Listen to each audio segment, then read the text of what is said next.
സതീഷ്, ഈ മനുഷ്യൻ ആരാണെന്ന് അറിയോ തനിക്ക്? അറിയാം. പോൾ ബി ഐസക് എന്ന മാനിപ്പുലേറ്റർ. കുറച്ചുകൂടെ എക്സാജറേറ്റ് ചെയ്ത് പറഞ്ഞാൽ ഡൽഹി മുഴുവൻ ഇങ്ങനെ കൈവെള്ളയിലെടുത്ത് അമ്മാനമാടുന്ന notorious political criminal. Stop it. താൻ എന്തറിഞ്ഞിട്ടേ പറയുന്നേ?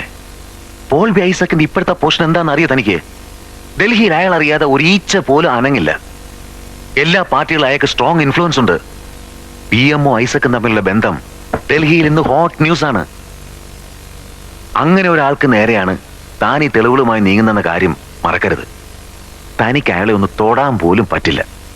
തന്റെയും എന്റെയും ജീവിതം തകർത്ത് തരിപ്പണമാക്കാൻ അയാൾക്കൊരു ടെലിഫോൺ കോള് മതി. അതോടെ തീരുവല്ല.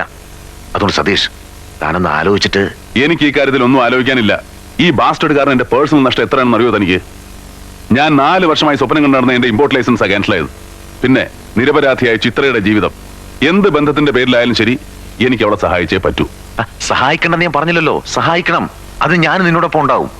പക്ഷെ പോൾ ബി ഐസക്കിനെ പോലെ ഒരാളുടെ നേരെ നീങ്ങുമ്പോ നീ വളരെയധികം കെയർഫുൾ ആയിരിക്കണം. Is very dangerous. ഉപ്പ് തിന്നവൻ വെള്ളം കുടിക്കും മോഹൻ. മാത്രമല്ല, അടിയേറ്റ് പൊളിയുന്നവന്റെ വേദന അവൻ അറിയണം. ഇനി എന്ത് ചെയ്യാനാ നിന്റെ പ്ലാൻ?